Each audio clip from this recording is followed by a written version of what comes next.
Hello everyone, and welcome to Classic Gaming Today, where we take a look at the gaming experiences of the past through the eyes of the present. I am your host Tony, and today we're going to be talking about Blue Force, a point-and-click adventure game developed by Tsunami Media and released in 1993 for the Microsoft DOS computer platform. We're going to be talking about that in just a couple minutes, but first, as is customary, we have a little bit of housekeeping to start things off. This is episode number 13 of the podcast. This has been an amazing experience. I have loved doing it. I hope you guys have all enjoyed it.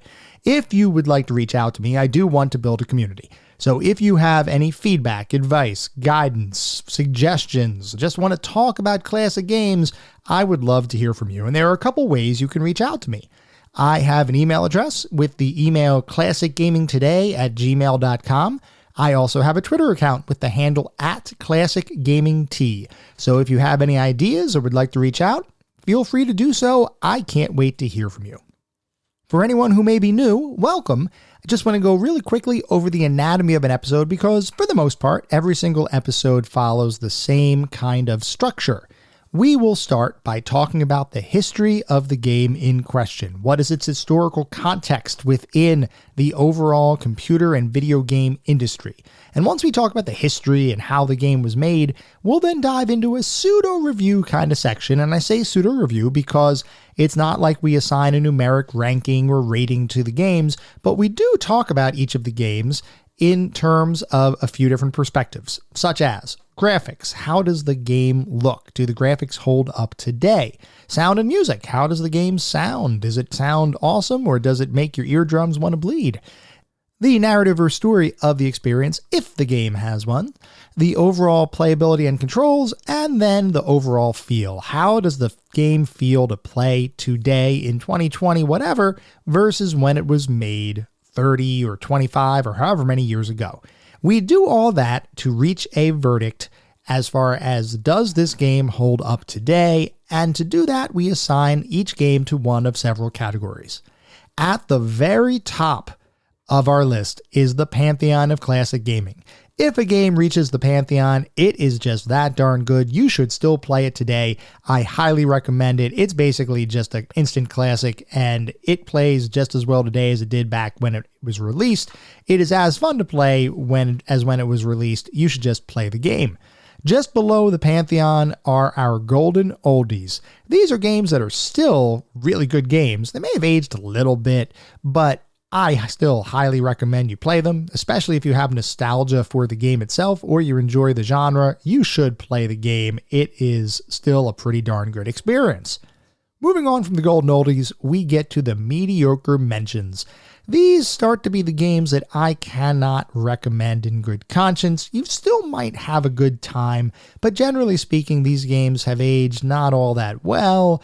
There might be some other issues with them that just make them not really all that great to play today, so I can't really recommend anybody to play them unless you have particular fondness for the game or the genre in which it lives. And then finally, we reach the footnotes. These are the games that are best left in the annals of history. I have played them, so you don't have to. These games I cannot recommend at all. They have either aged incredibly poorly or they just weren't that great to begin with. With that out of the way, we're going to start talking about the game of the day. That is Blue Force.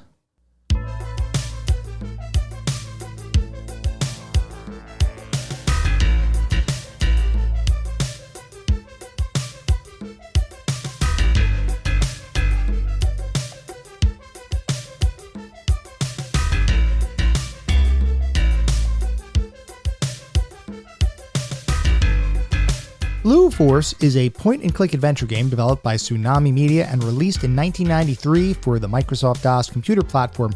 And I will say, Blue Force is probably a little less well-known than some of the other games that we've covered.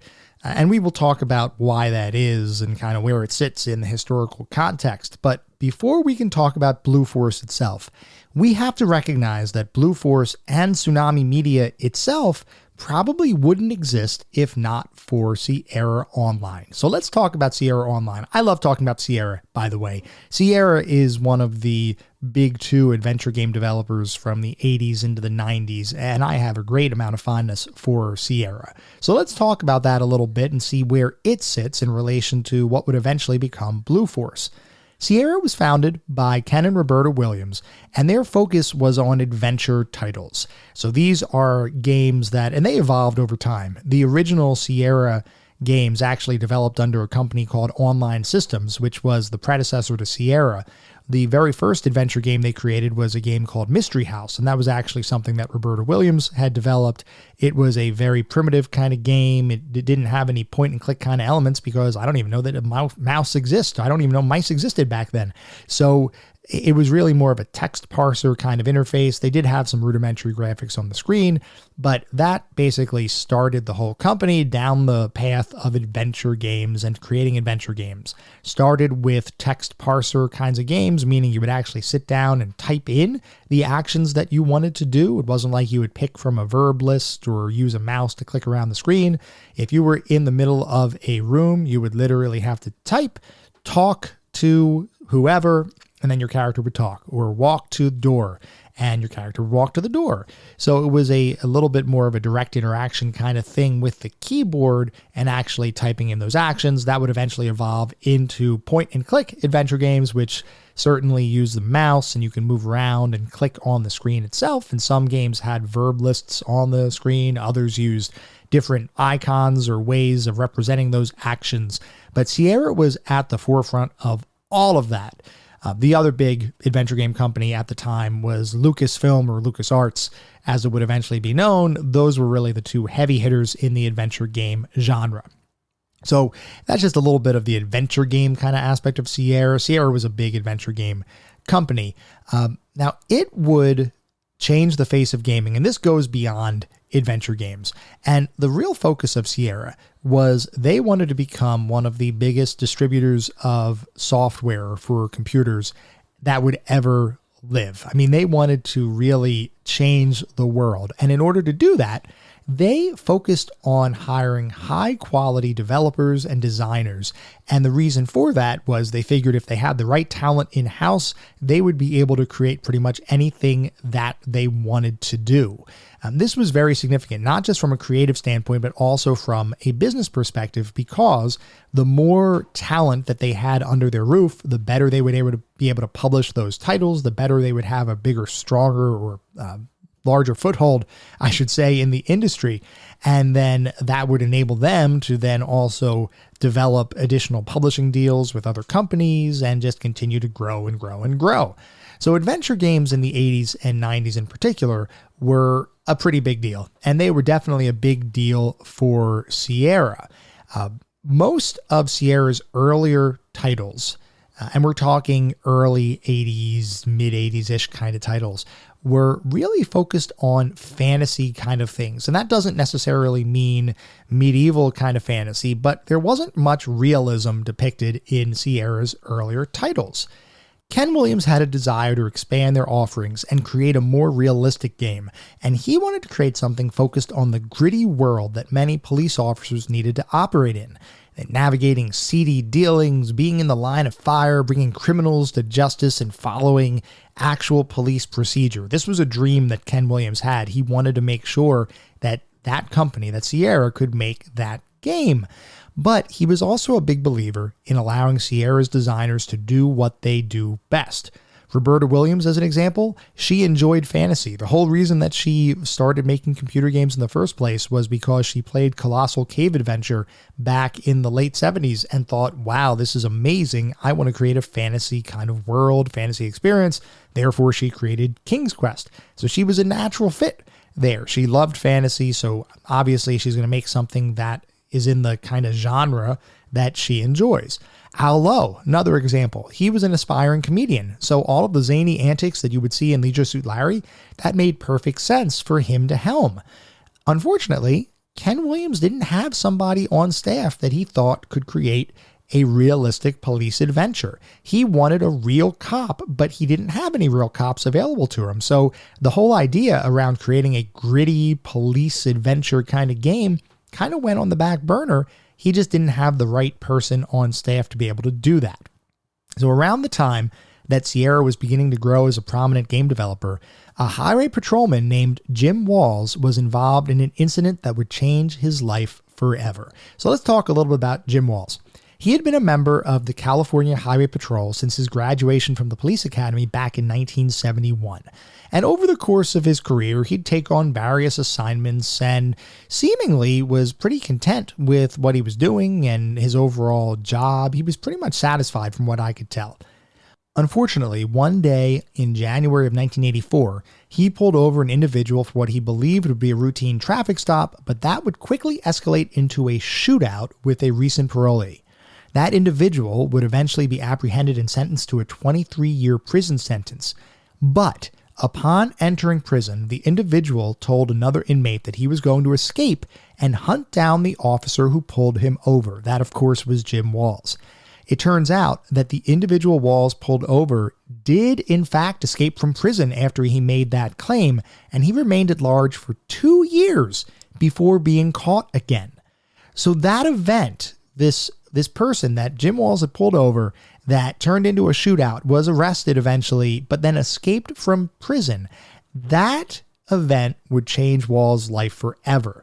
The fact that an escaped criminal was potentially coming after him caused all sorts of psychological issues, as anybody would expect. Until finally, around a year after the incident, Walls was placed on administrative leave to evaluate his current condition. During this time, Ken Williams was still thinking about his idea for a gritty police-based adventure game, and during a routine haircut, he learned that his hairdresser's husband had been a police officer. It turns out that Ken Williams' hairdresser, her husband, was Jim Walls. And because Ken had heard that Jim Walls wasn't actively on the force since he was on leave, Ken Williams asked his hairdresser to have her husband give him a call. Eventually, Walls did contact Ken Williams, and after a game of racquetball, which, by the way, might be one of the most 80s things I've heard in a long time, the two sat down to have drinks and begin talking about Ken's unrealized police adventure game. He asked Jim Walls if he wouldn't mind jotting down just a short couple-page story based on some of his experiences as a cop. Walls did so, and when he returned, Ken asked him to expand it a little bit more, adding some additional details. So what started as just a page or two outline of a story, Ken continued to ask him to just flesh out some more of the details, add a little bit more each time. And this continued for a while, with Ken Williams asking Jim Walls to go back and forth and add additional details and keep adding to the story, until eventually this whole process gave Walls a renewed focus and actually led to him quitting the police force entirely in 1986, at which point he decided to remain with Sierra to help create this new adventure game series, which any adventure aficionados among us will likely recognize was the birth of the Police Quest series. I do want to say that I found it interesting how Ken Williams effectively made the process of making a game very easy for Jim Walls. There was actually an interview that was conducted years later, and Walls admitted that he didn't even know how to turn a computer on when he started working with Ken Williams, and when Williams started to ask him to jot down some ideas for a police-based short story. Oftentimes, according to Walls, he would type his work into the computer using just the index fingers on each hand, like what the stereotype of the older father, let's say from a 1990s, early 1990s kind of sitcom would do, just kind of single index finger clicking across the keyboard. So to say Walls was not well versed with computers would be an absolute understatement. But because Ken Williams knew how to get what he needed from his designers and how to help them fulfill his vision, it didn't really matter. Williams believed that if you had the right kinds of creative people, the technology piece would come together. And there are other stories of Williams hiring people with absolutely no programming experience to create highly successful games for Sierra. In this instance, Williams was successful in converting Jim Walls into a game designer, and the result of that effort was the release of Police Quest 1 in Pursuit of the Death Angel in 1987. Now, Police Quest took the Sierra adventure game formula and injected a sense of reality into what had previously been a product catalog focused entirely on fantasy and comedy. And to do that, Police Quest would really strive for realism. They did that in a couple different ways. When you play the game, in the game, you would actually utilize real police codes for various crimes that were happening across the city. And those police codes were included in the manual for reference. You also had to follow real police procedure when dealing with suspects, crimes, and all of that other good police kind of procedural stuff. And the game punished you pretty severely if you failed to follow that procedure. Now, there was an overarching story arc that focused on bringing a villain to justice, as is often the case, but it was a much darker, adult-oriented story than what Sierra had created to date. Because of that realism, the game really made you feel like a police officer, and I've got to admit, I loved the Police Quest series. I still love the Police Quest series. I got really into the whole police thing and the whole police procedural kind of stuff.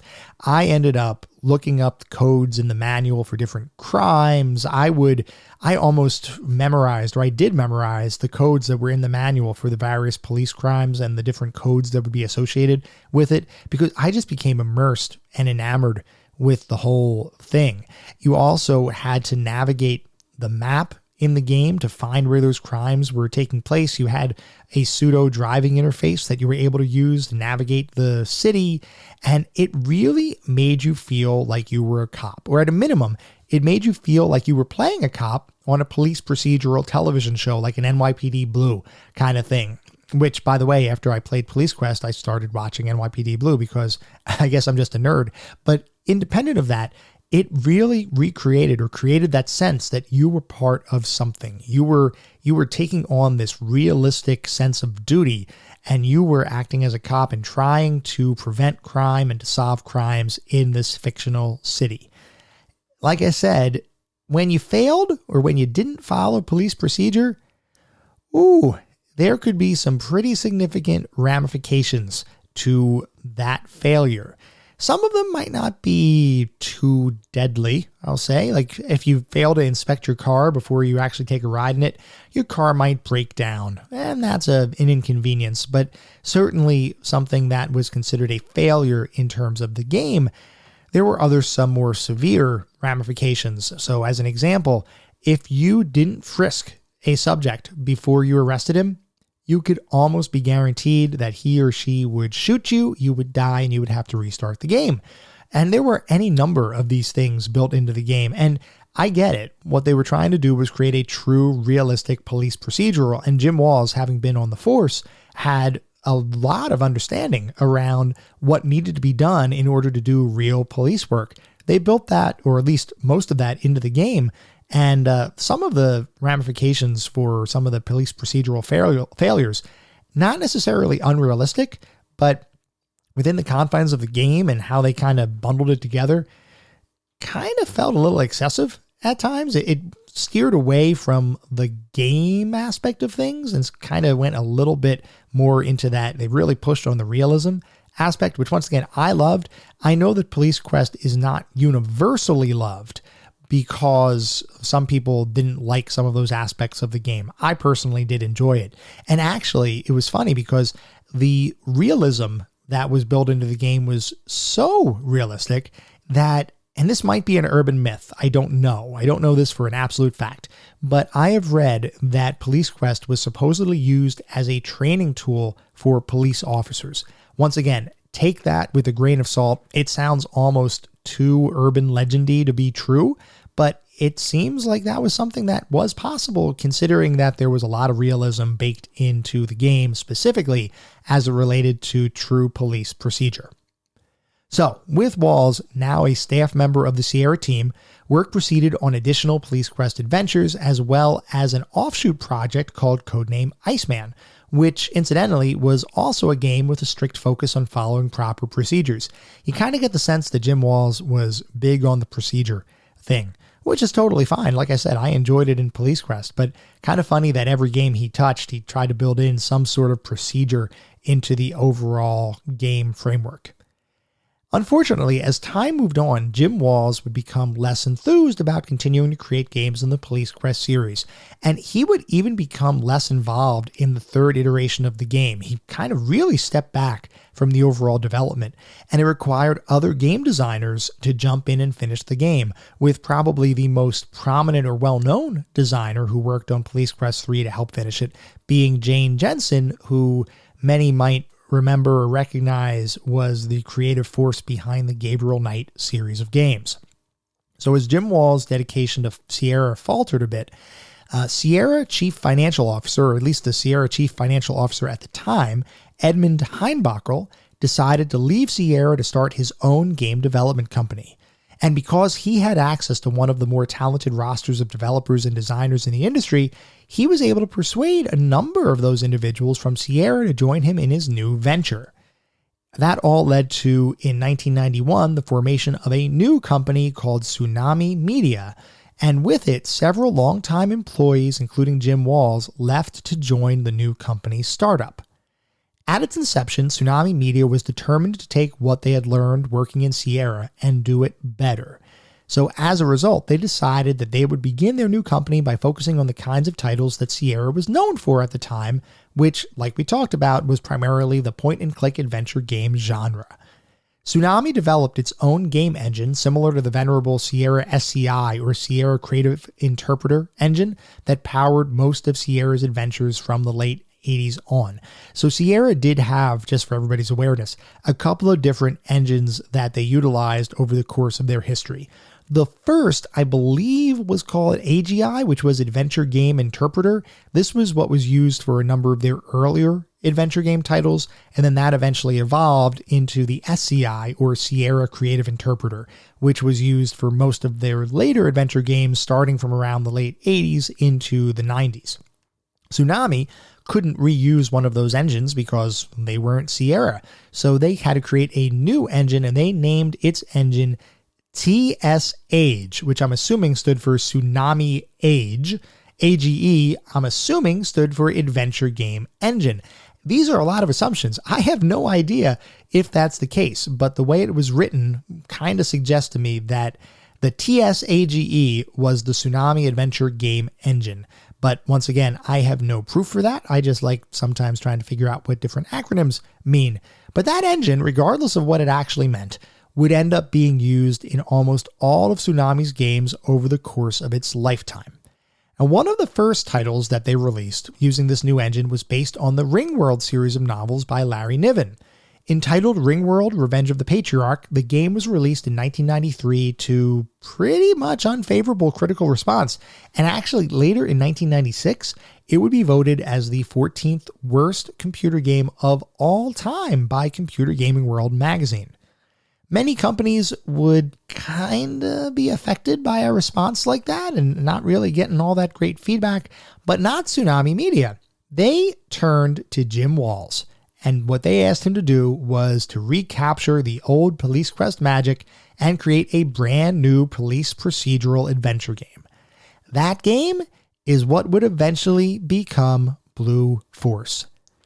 Now, interestingly, Blue Force doesn't really have a whole lot of specific info around its development, and I can only guess and say that's probably because it failed to sell well at all and would, similar to Ringworld, be poorly received by most of the gaming press. And it actually was also on the list of worst PC games ever released back in 1996 when Computer Gaming World did their overall analysis and list of all of those bad computer games. So this was becoming a trend for Tsunami Media, but I don't want anybody to think that the team actually set out to create an inferior product. In fact, there were a number of ways that Tsunami really pushed the envelope for the game, for Blue Force in particular, even beyond, or at least on par with what Sierra was doing. So as an example, with music, they brought on Ken Allen. He had composed music for Space Quest, King's Quest, and other Sierra titles.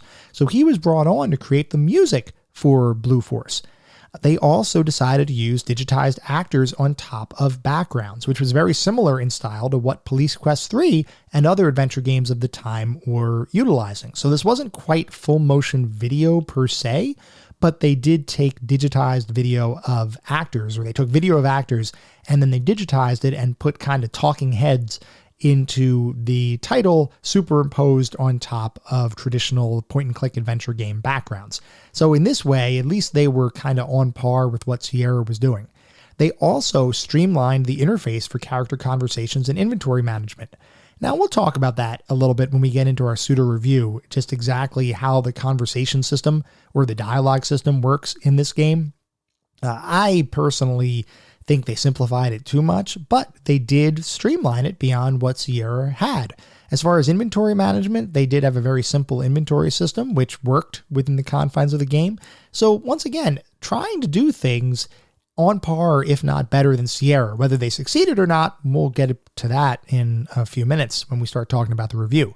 But perhaps Tsunami's most innovative feature was the whole concept of what they called get injected, which, this is not about vaccines or anything like that, but what they were really trying to look at was how can you inject yourself into their games. And the way they would do this is you could record yourself on a VHS tape, which anybody who remembers those, raise your hand, but you could record yourself on this VHS tape. You could send the footage over to Tsunami, and for just $30 US in 1993 dollars, they would send you a floppy disk with you as a character that you could then install into the game and see yourself on screen.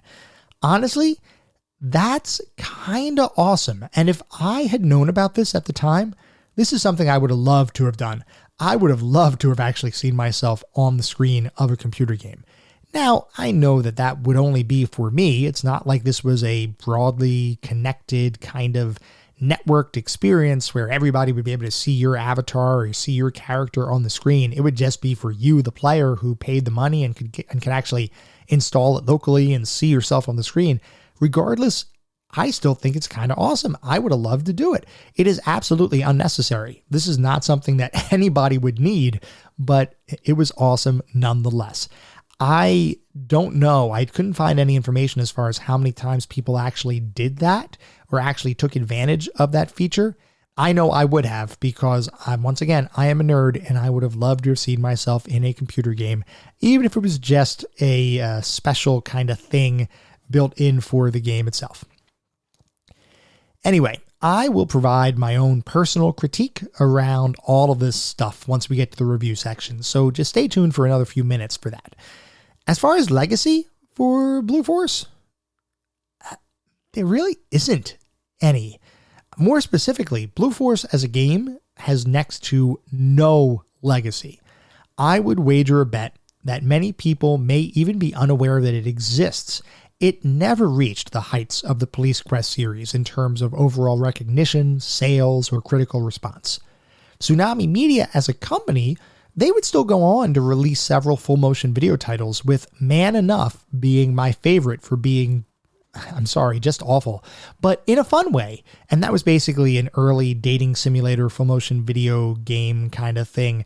It is not a good game by any stretch of the imagination. It is one of those, it's really bad and maybe so bad it's good, but pretty much just bad. Regardless, they went on to make games like that, and their last game was released in 1996. Jim Walls, though, as a creator, certainly has a legacy, and his life experiences absolutely helped shape the stories that he told in his games. While he's most fondly remembered for the Police Quest series, you shouldn't entirely discount his other efforts during what would effectively be a second career following his retirement from police work. He's currently also retired from the games industry, but back in 2013, there was an effort by Walls to create a spiritual successor to Police Quest, and I guess Blue Force? It was entitled Precinct, and Walls was looking to create the next generation of police procedural adventure titles. Once again, all about that procedure. The effort did get as far as a Kickstarter launch, but it ultimately failed to get any traction. He tried some other crowdfunding efforts after that. Unfortunately, those were all similarly unsuccessful. Now, my own personal opinion here is that I think a modern Police Quest kind of game would be awesome. If it ever happens, I would absolutely and gladly support it because, like I said, I really enjoyed the Police Quest series. While not many people may remember Blue Force, though, it still stands as a curiosity in computer gaming history, an experiment in recreating the Sierra magic that seemed to pervade all of their titles in the 80s and early 90s. Blue Force may not stand as tall as Police Quest in the world of adventure game titles, and Tsunami Media may have never reached the heights in which Sierra Online made their home, but that doesn't mean the game or the company should be totally forgotten.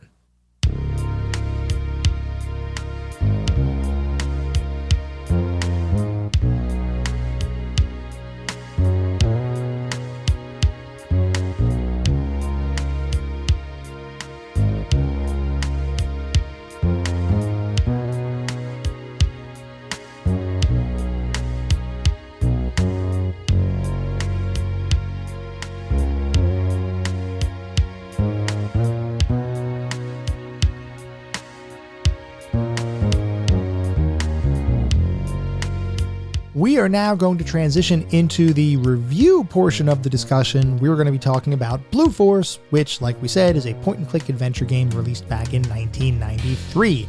Now, this is a third-person point-and-click adventure game, and I believe this is the first third-person point-and-click adventure game that we've covered as part of this podcast.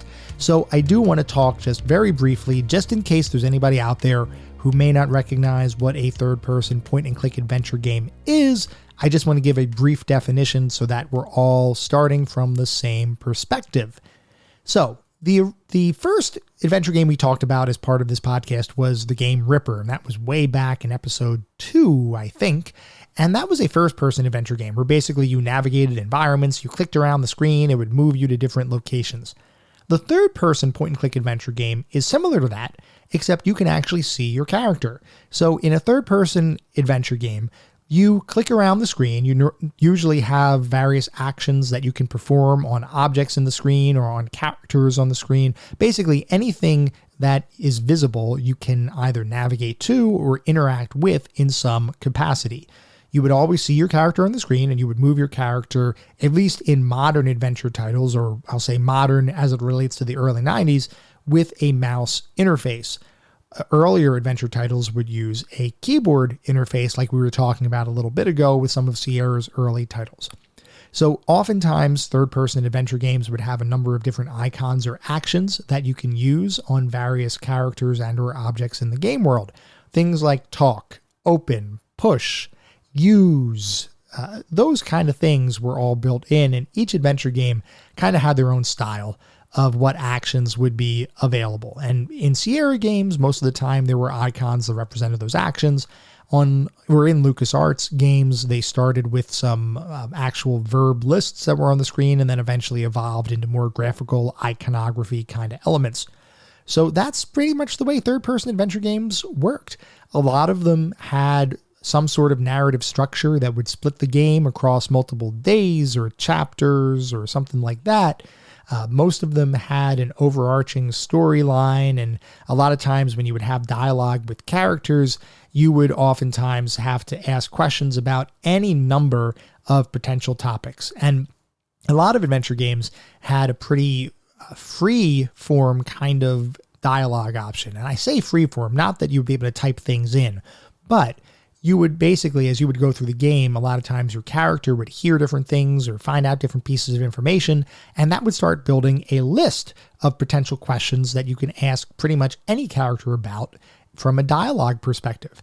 And what that often led to was you'd have a couple of key topics that a character you were talking to may have information on, and then you'd have around 20 other topics that they may not have information on. But because it's an adventure game, you would click through every single one of those dialogue options anyway, because you never know when somebody is going to have a critical piece of information. And oftentimes what would end up happening is you'd ask somebody something and they would give some sort of rote response like, I don't know anything about that, or beats me, and sometimes the games would randomize the responses, which was kind of cool because hearing the same exact thing 20 times over and over and over again can get a little old. So I've always appreciated games that would randomize or mix it up a little bit with some of those responses. I will say that, and this is a total tangent by the way, if anybody ever played Broken Sword, I loved their dialogue system because even if you asked people about the most silly things that had no relation to what they were actually responsible for or what you were talking to them for, they would still have a unique response about that item. It had to be a ton of work to get that in. Anyway, there is a point here when we start talking about the dialogue system for Blue Force, but just want to make sure everybody has awareness of what we're talking about with the whole third-person point-and-click adventure game experience. So, now, moving away from the general and moving more into the specifics around Blue Force. Blue Force was pretty much a typical third-person point-and-click adventure game. Its narrative was split into 4 days. You would navigate various environments, and there was an overworld map that you can navigate to different areas of the world. And this worked very similarly to what you might have seen in if you ever played Gabriel Knight, Sins of the Fathers, or other games that had an overworld map that you would click on individual locations and then they would navigate you, or you would navigate to a given location. You would go there and there'd be different things to do. Unfortunately, in Blue Force, there really wasn't all that much to do. There were a good amount of locations in the overworld map, but if you would go to those different locations, unless there was a story-related thing to do, there really wasn't much in terms of additional flavor around there. And we'll talk more about that in a couple minutes. Within Blue Force, you had a very typical kind of verb action kind of interaction with the environment. You did have an inventory where objects could be stored. You were able to have conversations with other characters, though, like we were talking about, that was pretty simplified from most adventure games that were around at the time. Before we get into the more specific aspects around things like graphics, sound, narrative for the game, I do want to read the back of the box because, like we've talked about in the past, a lot of times in the earlier 90s or the 80s, as far as what you would actually buy or why you would buy something, a lot of times it was driven by what was written on the box. And the people who designed the box, the marketing companies or the development teams, they had to figure out a way to grip you. So I do want to read what the back of Blue Force's box says.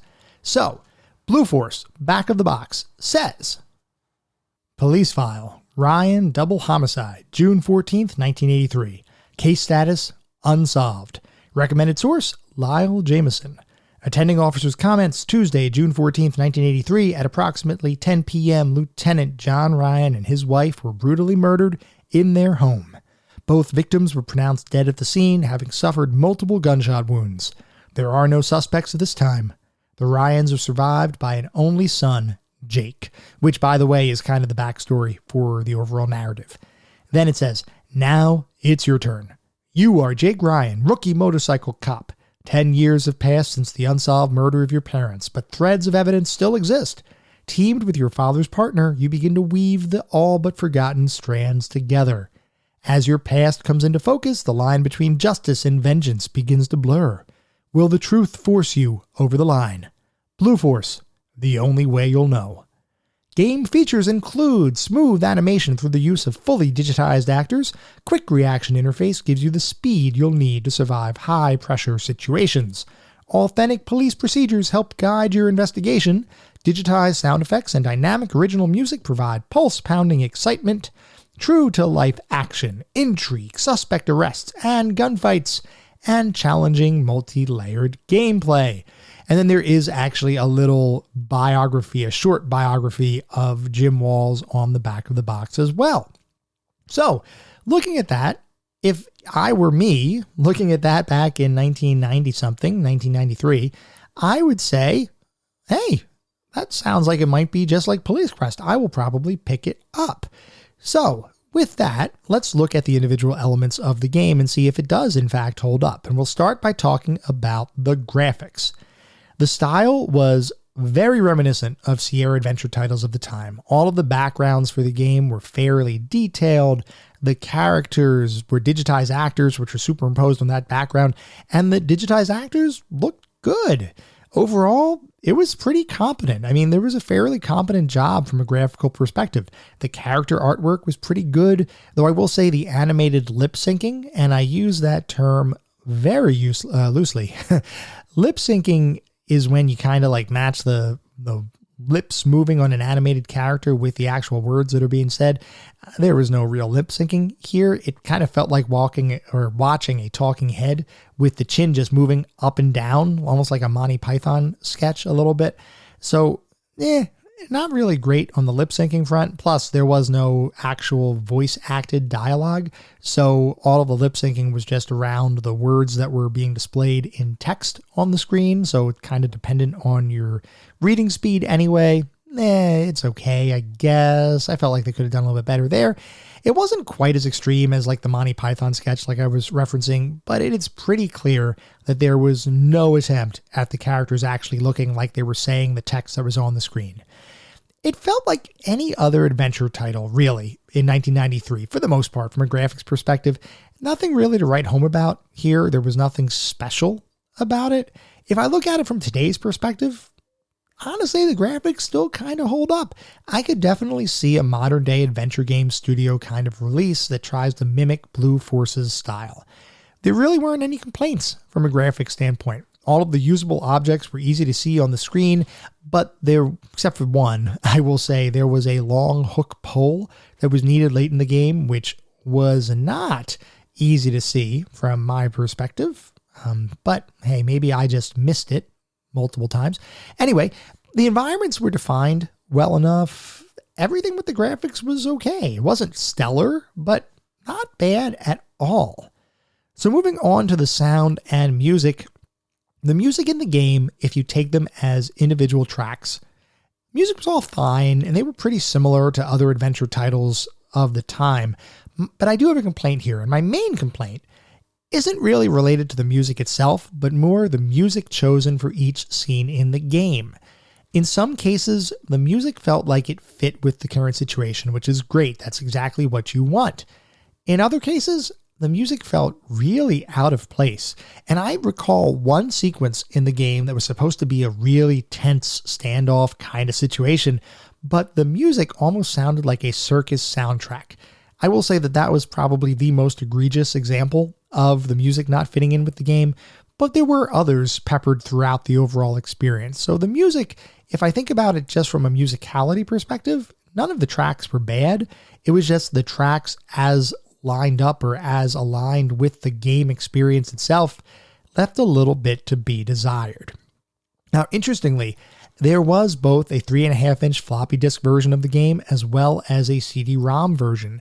And most of the time, and I think you guys pretty much are aware of this because we've talked a little bit about it in prior episodes, but most of the time when a company releases a CD version of their game, that meant that you're going to get some sort of enhanced experience. So you may get voice acting, you may get video sequences, you may get fully CD audio music in there. Somehow they are taking the experience of the floppy disk version and they are making it better. They're enhancing it. They are giving you kind of the definitive edition of that particular game. With Blue Force, all you really got is an audio interview with Jim Walls and audio tracks where the game's soundtrack was recomposed using an electric organ. That was kind of odd. It's just a little bit of a weird kind of thing. Like, I don't know what they were thinking there. It's not like they had to do a ton, but I would have expected a little bit more. If you're going to release your game or re-release your game on CD, I would expect there to be more of an improvement there. I wouldn't expect them to just kind of take the floppy disk version, plop it on there, and then just add an interview effectively. It was like, okay, the least possible effort to go forward and print some CDs or press some CDs. I don't know. It just felt like they could have done that differently. And I know that's not purely a sound or music kind of thing, but it just felt weird. And the reason I put it there is because there was an audio component of it, since Jim Wall's interview was included on the CD, but not in the floppy disk version. Still, I don't know if that was the best use of those CDs. As far as sound effects go, they were entirely forgettable. And I'm trying to think back right now to having played the game. I can't honestly say that I remember any sound effects in the game. I'm sure they were there. I think. I just can't remember, and I can't say that they really added anything to the overall experience. So sound-wise, not anything particularly great there. Now, narrative and story. As with most adventure games, there is a pretty detailed story here, and we're going to dive deep into this story because it's interesting to me, and I have some comments. So you play as Jack Ryan, who is a new police academy graduate who just joined the force. You come from a long line of police officers, and if you read the manual, in the manual, there's actually more of the backstory that talks about how your father's father was a cop, and then his son was a cop, and it kind of like goes down this entire lineage of cops in the Ryan family. So you come from that long line of police officers. Years earlier, when you were a kid, your father and mother were killed as the result of a case that your father had been working undercover, and that case was never solved, despite the best efforts of your father's partner over the years, and he has since retired from the force and works as a private investigator at the time of the game. That event, the murder of your mother and father, continues to haunt you to this day, and it's one of the main reasons that why you wanted to become a cop in the first place. Now, the game starts by introducing you to police work in a style very similar to that of Police Quest. Procedure, as with Police Quest, is the name of the game here, and if you fail to follow the procedure, it's almost a guarantee that you're going to die. And some of those scenes, by the way, are pretty darn gruesome.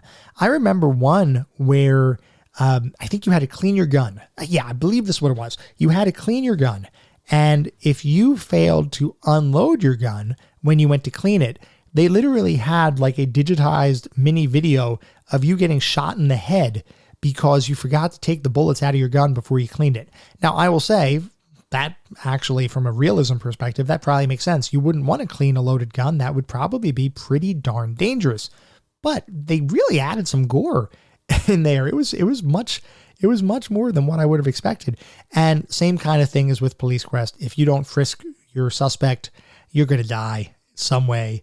If you don't do everything by the book, something bad is going to happen to you, and somebody's going to appear on the screen and say, "Nope, you done screwed up," and you're going to have to restart the game. If you haven't saved it recently, you're in for a little bit of rework. Anyway, eventually, going back to the story itself, you get involved in an event that forces you to take some time off from your job. And during that time, you team up with your father's ex-partner to help him solve the mystery of your father and mother's death from when you were a child. So, not to go into too many spoilers here, because I do appreciate the fact that there are people that may want to actually play this game. So, without going into too much of the story, here's the thing. All of the elements for a really worthwhile, convincing story were here. The opening story beats definitely felt like a Police Quest adventure game, and it was working for me. However, once you get into the second or third day of the game, things just start to come apart from my perspective. It's almost as though the developers had a strong starting idea, and they spent a bunch of time on that initial idea, but then they didn't really know how to get to the conclusion, so they just rushed it. For me, it actually felt like there were major chunks of the story missing. I would have much rather the narrative been more fully developed. As it stands, the story left me wanting more, which I guess is somewhat of a good thing, but it's not like I really would want a sequel. I just wanted the story to be complete, and I didn't feel like the story was complete. It just didn't lend itself to the kind of adventure experience I was looking for. I was absolutely disappointed with the narrative in Blue Force. It had a lot of promise early on, but it just fell flat as the game continued to play out. Moving on to playability and controls, you've pretty much had your typical point-and-click adventure gameplay here. The controls felt fine. There really isn't much to talk about. I played the game on a fairly typical DOS machine, and it worked well. For me, it installed well, it controlled well, and once again, I try to play all of the games for this podcast on period-appropriate hardware, if we're talking about computer kind of stuff, or actual console hardware, if possible, if not emulation, but playing it the way the game was designed, no save states, things like that. Anyway, I'm sure that Blue Force would also work fine via emulation on DOSBox or ScumVM if anybody was going to play that, if they didn't actually have the discs or a period-appropriate computer to play it on. I think it's fine. I mean, you can't really, I guess you could screw up a point and click adventure game interface, but Blue Force was really nothing to write home about, nothing special. It was just a typical point and click adventure game from a controls perspective. So going on to the overall feel of playing the game, with all of those elements in place, the actual game is incredibly underwhelming to play. Basically everything, or nearly everything, in the game felt like it was a half measure. Other than the graphics. The graphics were fine. I didn't have any real complaints about the graphics. Everything else felt like it was kind of like a half measure. It just didn't, it wasn't fully featured. It didn't get to where it needed to be. The music did not always fit with the scene. And that's one of those things where it's really irritating to me, because it takes you out of the scene. It takes you out of the experience, because if you don't have music that matches the action or the experience that you're seeing on the screen, it just makes it feel disjointed or just not connected. And that's what was happening to me with some of the music. It just didn't fit in well. The story, though, was absolutely the worst aspect of the game. It was rushed and far-fetched, even by adventure game standards. Once again, I'm not going to talk about spoilers here, but basically, you have an opportunity to solve the case of your mother and father's death. It's been a cold case for 15 years. Nobody has been able to crack the case. Yet you come in, and over the period of 4 days, you figure out what's going on there. And I know all about the suspension of disbelief, but geez, that is pretty far-fetched. It also makes it seem like your father's partner must have literally been a moron to not put the pieces together sooner. Literally, he says in the game, he spent 15 years of his life trying to solve the case, and he wasn't able to get anywhere. Yet you come in 4 days later, case is solved, boom, awesome, and you're just a rookie. You're a rookie cop. Come on, that's too far-fetched, even for adventure game standards. It's just too much. They could have done that way better. They could have made it more nuanced. Not to say they couldn't have had the whole narrative play out the same way, or had you be the hero in that story. They could absolutely have done that, but the way it was presented in the game, the way that they rolled it out in the game, and the speed with which they moved through things without really developing a ton of the background or backstory that would be necessary to make it feel impactful, was just, it just fell flat. I do have a few other points of contention. For one, there was no dialogue system in the game. I mentioned earlier, we're going to talk about the dialogue system. Now is when we're going to do it. There was none. There was no dialogue system. When we talked about the our old point-and-click adventure games, or kind of the standard point-and-click adventure games, where you would get a bunch of different topics that would appear on the screen, and you click through the topics and ask your characters, or ask different characters about different things. There was none of that. All you had was a talk bubble or a speech bubble, and you would click on a character and you would talk. But you didn't have any options to select different dialogue responses or ask specific questions. You just clicked and talking happened. It felt terribly underwhelming. It was not nearly as deep as I would have liked. There was nothing about that dialogue system that was enjoyable, other than the fact that I guess you could talk to people, but it was too streamlined. It's like Tsunami went too far in the simple direction in comparison to their Sierra roots. There's definitely a way to streamline things. I'm not saying that Sierra is the gold standard, even though I love Sierra adventure titles. I'm not saying that there isn't room for improvement, but you gotta pick the right areas to improve upon and to streamline. And basically making a dialogue system that has no interaction other than you clicking a button and no thought around it. You basically just click and the characters talk in whatever way they want to talk. I did not think they should have done it like that, and it really detracted from the overall experience.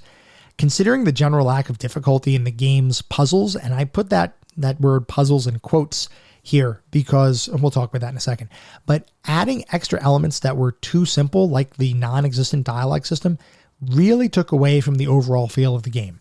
And speaking of difficulty, there was none. There was nothing. There was no difficulty to speak of. The only thing that you really had to worry about was following proper police procedure, or you will die. There is one sequence late in the game where things kind of get weird, and you could potentially soft lock yourself if you don't have a prior save game. And me being me, I did just that, where I progressed far enough along and I didn't have a key item. It's actually that long pole hook that I referenced earlier when we were talking about the overall item design. I didn't see it. I didn't know I needed it. I didn't know it existed. So I went a little bit further in the game and I reached a point where I had to use that item in order to be successful. So I thought, well, I'll go back and I'll pick that item up because I obviously missed something. I go back, I pick the item up, but now my progress back to the area that I was in where I would need to use the item was blocked off to me. So I basically soft locked myself. There was no way I was going to be able to complete the game, and the game did in fact fail. Luckily, I had a save game saved probably maybe 15 minutes before that happened, so it wasn't a huge amount of time to go back and replay, but it was definitely irritating because it was kind of out there. It was not integrated with the rest of the puzzles. And like I said, the puzzles were pretty much non-existent. It was just kind of weird. And I don't like soft locking in games. I know Sierra is infamous, especially their early titles, for basically you don't even know that you did something or missed something early on in the game, and then you get later in the game and you can't actually complete it. This wasn't quite as egregious as the Sierra style that was prevalent in the earlier titles by the company, but it's still one of those things where I think it could have been avoided, especially now that you're in like 1993. People knew better at that point. They could have done that better, especially because they were trying to do things better than Sierra. And this is one of those areas where they could have, but they still messed up. I will say, though, I didn't notice any other situations where you could effectively trap yourself. But in this particular example, the fact that there was just that one area where I found myself, it should have been avoidable or designed differently to prevent that situation. I do want to say also that I also have an issue with the lack of interactivity in the various world locations that you can navigate to. Unless you have a reason to go somewhere, to go to a specific location, there's pretty much no real interactivity with any location across the world map. I will say that it was cool to be given free reign to drive anywhere I wanted in the city. And by drive, I mean click on a map and you automatically go to the spot that you clicked. So it's not like you had a real driving interface or an open world kind of thing. But if you get there and there's nothing to do once you get there, it's like, why have it be open? Just have it be gated like many other adventure games did, where you only have access to locations where there's something important to do there. Otherwise, it just serves to detract once again from the experience and make it just feel disjointed or like they didn't really know what they were doing when they were developing the game. Bottom line, this felt like half of a Sierra title. I recognize that there was effort to make a quality experience, but for whatever reason, Blue Force just never got there for me. So, what is our verdict on Blue Force? I have to admit, I'm a little torn here. On one end, I actually enjoyed the beginning of the game. The beginning of the game had a lot of focus on dealing with various typical police situations and navigating those puzzles using police procedure. Once again, I loved the Police Quest games. That's an aspect of the games I really enjoyed. And the first day of Blue Force was focused almost entirely on those kind of quote unquote puzzles in the game. So I really enjoyed the beginning of the experience. But those were literally the only general police situations included in the game before the story got started. And the story, like we talked about, fell completely flat. Because of that, and the general feel of this being a Sierra Light kind of title, I truly believe nobody needs to play this game. It in fact tarnishes some of Jim Wall's legacy that he had built through his creation of the Police Quest series. For those reasons, Blue Force should remain a footnote in gaming history. You do not need to experience this title. There's nothing here you haven't seen before, and if you've seen it before, you've probably seen it done better. There was definitely potential here, but the execution just wasn't there. Even back when it was released, the game wasn't good enough to be well regarded. Fast forward 30 years, and there's even less here to enjoy. Take my word for it, you do not need to play this game. And this is coming from a Police Quest fan. Blue Force just isn't up to the task. Unfortunately, this one should be left to history.